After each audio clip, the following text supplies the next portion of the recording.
Hello everyone, welcome to all of you. Accounts masters channel में आपका स्वागत है। तो आज की वीडियो में हम करने वाले हैं बहुत ही इम्पॉर्टेंट टॉपिक जो कि एग्ज़ाम में 100% आएगा ही आएगा। इसे आप छोड़ नहीं सकते। ठीक है, इस वीडियो में हम कवर करेंगे थ्योरीज ऑफ इंटरनेशनल बिजनेस और इंटरनेशनल ट्रेड कि इंटरनेशनल बिजनेस और इंटरनेशनल ट्रेड में क्या क्या थ्योरीज लगती हैं। ठीक है, उसके बारे में क्या क्या थ्योरीज बनाई गई हैं। ये थ्योरीज जो है वो बहुत ही इंपॉर्टेंट है, आप इसको नहीं छोड़ सकते। इसे अच्छे से वीडियो को देखना है आपको। ठीक है, और साथ ही इस वीडियो को शेयर करना है, चैनल सब्सक्राइब करना है, वीडियो को लाइक करना है ताकि हमें इंस्पिरेशन मिले हमारा और मोटिवेट हो हम वीडियोस बनाने के लिए। ठीक है, अकाउंट्स मास्टर चैनल को सब्सक्राइब कीजिए, शेयर कीजिए और लाइक कीजिए वीडियोस। तो स्टार्ट करते हैं आज की वीडियो। तो स्टार्ट करते हैं हमारी पहली थ्योरी से, थ्योरी ऑफ मर्केंटलिज्म, जिसे कि 1630 में 1613 में थॉमस मून ने दिया था। एग्ज़ाम में पूछेगा थ्योरी ऑफ मर्केंटलिज्म जो है वो किसने दी थी, तो थॉमस मून ने दी थी। ठीक है, इस थ्योरी में ये बात बताई गई कि कोई भी कंट्री जो है वो इस बात को ध्यान रखेगी कि उसे ट्रेडिंग सरप्लस मेंटेन करके चलना है। ट्रेडिंग सरप्लस का मतलब क्या है?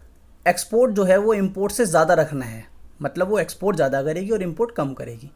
एक्सपोर्ट ज़्यादा करने की वजह से और इंपोर्ट कम करने की वजह से कंट्री के अंदर नेशंस वेल्थ जो है वो एक्यूमुलेट होगी, नेशन की वेल्थ ज़्यादा हो जाएगी, उनके पास ज़्यादा पूंजी बचेगी, उनकी वेल्थ बहुत ज़्यादा बढ़ जाएगी।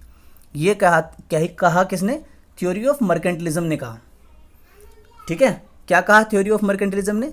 इन्होंने ये बोला कि कंट्री जो है वो ट्रेडिंग सरप्लस मेंटेन करेगी, एक्सपोर्ट को ज़्यादा रखेगी इंपोर्ट से, जिससे नेशंस वेल्थ इंप्रूव होगी और कंट्री के रिसोर्सेस बढ़ेंगे और कंट्री की वेल्थ भी बढ़ेगी।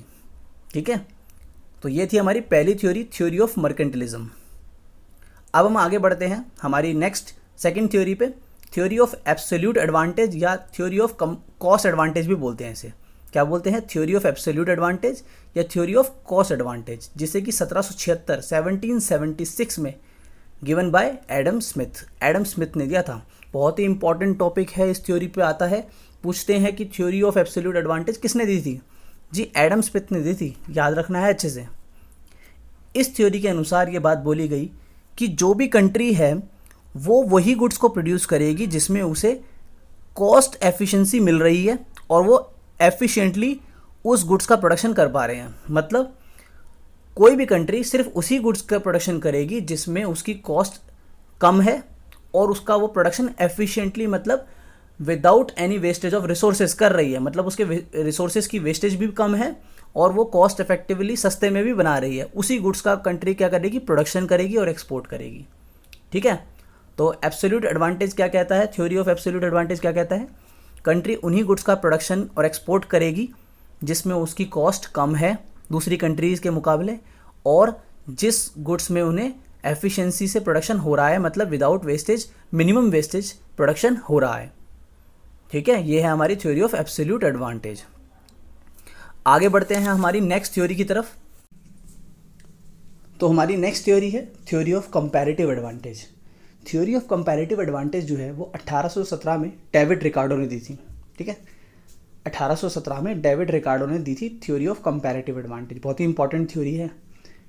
ठीक है, और इस थ्योरी में ये बात बताई गई कि जो भी कंट्री है वो उन्हीं चीज़ों का प्रोडक्शन करेगी और उन्हीं चीज़ों को एक्सपोर्ट करेगी जिसमें उन्हें रिलेटिव एडवांटेज जो है वो दूसरी कंट्री के मुकाबले जिस भी कम्युनिटी में ज़्यादा होगा उसको करेगी। इसके लिए हम एक एग्जांपल ले लेते हैं कि किसे कहते हैं हम रिलेटिव एडवांटेज।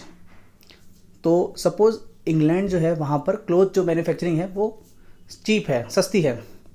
ठीक है, इंडिया में वाइन मैन्युफैक्चरिंग जो है वो चीप है। ठीक है,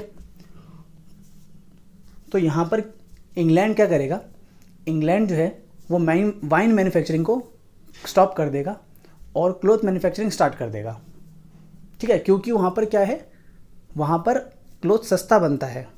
ठीक है, चीप है वहाँ पर, तो इसलिए वो क्या करेगा? क्लोथ मैन्युफैक्चरिंग स्टार्ट करता रहेगा और वाइन मैन्युफैक्चरिंग स्टॉप कर देगा। उसी प्रकार इंडिया में क्या है? वाइन मैन्युफैक्चरिंग चीप है, तो इंडिया क्या करेगा? वाइन मैन्युफैक्चरिंग को जारी रखेगा और क्लोथ मैन्युफैक्चरिंग स्टॉप कर लेगा। ठीक है, और जो इंडिया है वो अपनी क्लोथ की रिक्वायरमेंट कहाँ से सेटिस्फाई करेगा? ट्रेड करके इंग्लैंड के साथ वहाँ से इंपोर्ट करवा लेगा। और इंपोर्ट क्या करेगा इंग्लैंड? इंग्लैंड जो है वो इंपोर्ट करेगा वाइन को इंडिया से। समझ में आया?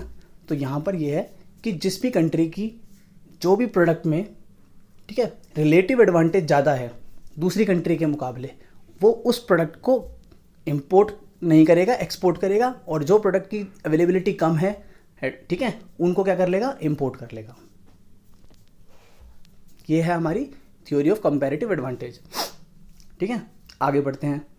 नेक्स्ट थ्योरी है हमारी थ्योरी ऑफ रेसिप्रोकल डिमांड, जिसे 1844 में J.S. मिल्स ने दिया था। इस ट्रेड में इस थ्योरी में ये बात बोली गई कि इक्विलिब्रियम ट्रेड वो होगा, ठीक है, ट्रेड के अंदर इक्विलिब्रियम वहाँ पर आएगा जहाँ पर वैल्यू ऑफ इंपोर्ट और वैल्यू ऑफ एक्सपोर्ट जो है कंट्री की इक्विलिब्रियम में होगी, बराबर होगी। वहीं पे हमें ट्रेड करना है और वही हमारा इक्विलिब्रियम लेवल ऑफ ट्रेड है। ठीक है, ये किस में बोला गया? Theory of reciprocal demand. तो बढ़ते हैं हमारी नेक्स्ट थ्योरी की तरफ, जो कि है फैक्टर प्रोपोर्शन थ्योरी, जिसे हम endowment theory, Heckscher Ohlin theory भी बोलते हैं, जिसे 1919 में Eli Heckscher and Bertil Ohlin ने दिया था। ठीक है, बहुत ही इंपॉर्टेंट थ्योरी है और इस थ्योरी पे क्वेश्चन बनता है। तो ये थ्योरी क्या कहती है? ये थ्योरी ये कहती है कि जो कंट्री है, कोई भी कंट्री है, वो उन्हीं गुड्स का प्रोडक्शन और एक्सपोर्ट करेगी जिनके लिए जो requirement of factor of production है वो बहुत ज़्यादा अवेलेबल है कंट्री में। मतलब फैक्टर ऑफ प्रोडक्शन जिन भी कमोडिटी के बहुत ज़्यादा अवेलेबल होते हैं, मतलब रॉ मटेरियल्स जो उनके लिए चाहिए होते हैं, अगर रॉ मटेरियल्स या फैक्टर ऑफ प्रोडक्शन बहुत ज़्यादा अवेलेबल हैं तो हम उसी गुड्स की प्रोडक्शन करेंगे और एक्सपोर्ट करेंगे। राइट? तो ये किस में बोला गया? फैक्टर प्रोपोर्शन थ्योरी में बोला गया। जैसे इसका एग्जांपल मैं देता हूँ, जैसे यूनाइटेड स्टेट्स है, USA है, अमेरिका, जहाँ पर लेबर जो है वो अवेलेबल नहीं होते हैं, ठीक है, आसानी से अवेलेबल नहीं है, लेकिन वहाँ पे कैपिटल बहुत ज़्यादा अवेलेबल है। ठीक है, तो वो कैसी कंट्री हो गई? कैपिटल इंटेंसिव वहाँ पे प्रोडक्शन होता है। ठीक है, जबकि इंडिया जो है, उसका दूसरा एग्जांपल लें तो इंडिया जो है वहाँ पर लेबर जो है वो बहुत चीप है और लेबर जो है वो बहुत ज़्यादा अवेलेबल है। तो यहाँ पर क्या है? लेबर इंटेंसिव प्रोडक्शन होता है। राइट? तो हम ये कह सकते हैं कि USA जो है, इस थ्योरी के अनुसार USA जो है वहाँ पर कैपिटल जो है वो बहुत ज़्यादा क्वांटिटी में अवेलेबल है, तो वो क्या करेंगे?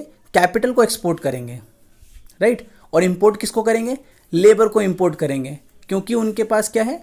लेबर जो है उसकी कमी है पर कैपिटल बहुत ज़्यादा है, तो वो क्या करेंगे? कैपिटल को एक्सपोर्ट करेंगे और लेबर को इंपोर्ट करेंगे।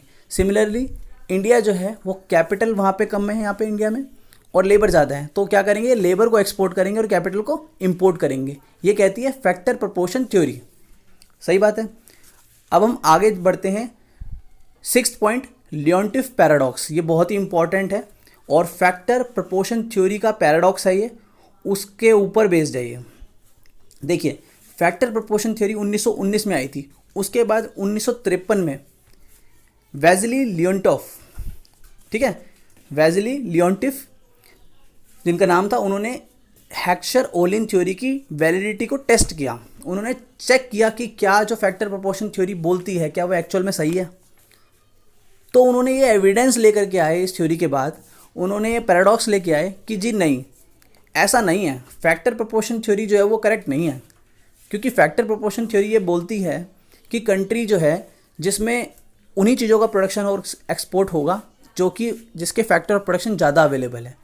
लेकिन इन्होंने लियोन्टिफ जो नाम के पर्सन थे, वेज़ली लियोन्टिफ, इन्होंने एक रिसर्च की थी, उसमें उन्होंने एक एविडेंस देख लिया था और इन्होंने ये पाया था कि US जो है जहाँ पर लेबर इंटेंसिव प्रोडक्शन होता है, वो क्या कर रहे थे? वो अपने लेबर को एक्सपोर्ट कर रहे थे। ठीक है, जबकि उनको लेबर को एक्सपोर्ट नहीं करना चाहिए, उन्हें तो कैपिटल को एक्सपोर्ट करना चाहिए, जबकि लेबर तो वहाँ पे कम अवेलेबल है, तो तब भी वो वहाँ पे क्या कर रहे थे? लेबर को एक्सपोर्ट कर रहे थे। तो लियोन्टिफ पैराडॉक्स में ये बात बोली गई कि भाई ऐसा नहीं है। फैक्टर प्रोपोर्शन थ्योरी को चैलेंज कर दिया उन्होंने और उन्होंने बोला कि नहीं जी, इसका एविडेंस है कि US जो है वो लेबर को एक्सपोर्ट कर रहा है, तो इसका मतलब ये जो फैक्टर प्रोपोर्शन थ्योरी है वो उसमें प्रॉब्लम है, उसकी वैलिडिटी पे क्वेश्चन मार्क लगा दिया उन्होंने। राइट? तो वो पूछ सकते हैं कि लियोन्टिफ पैराडॉक्स में क्या बोला गया था और कब आई थी और किसने दिया था। ठीक है, तो नेक्स्ट थ्योरी है हमारी Potter diamond theory of national advantage, जो कि हमारी लास्ट थ्योरी है। Porter diamond theory of national advantage 1990 में माइकल पोर्टर के द्वारा दी गई थी और इस थ्योरी में वो सभी फैक्टर्स बताए गए पोर्टर के द्वारा जो कि रिस्पॉन्सिबल होते हैं किसी भी कंट्री को जिनकी वजह से कॉम्पिटिटिव एडवांटेज मिलता है। इसमें बताया गया कि किसी भी कंट्री को कॉम्पिटिटिव एडवांटेज जो मिलता है उसके लिए कौन कौन से फैक्टर्स रिस्पॉन्सिबल हैं। ठीक है, तो एग्ज़ाम में पूछा जाएगा कि माइकल पोर्टर ने जो थ्योरी दी थी, पोर्टर डायमंड थ्योरी, वो किस ईयर में दी थी? तो 1990 में दी थी। इस तरीके से क्वेश्चन पूछा जाएगा। ठीक है, तो ये हमारी थ्योरीज़ के क्वेश्चन हैं सारे। तो आप इन थ्योरीज़ को अच्छे से पढ़िए और इस थ्योरी पे काफ़ी इंपॉर्टेंट क्वेश्चन बनते हैं और बहुत ही गारंटीड यहाँ पे क्वेश्चन आते ही आते हैं इस पर। तो अच्छे से पढ़िए।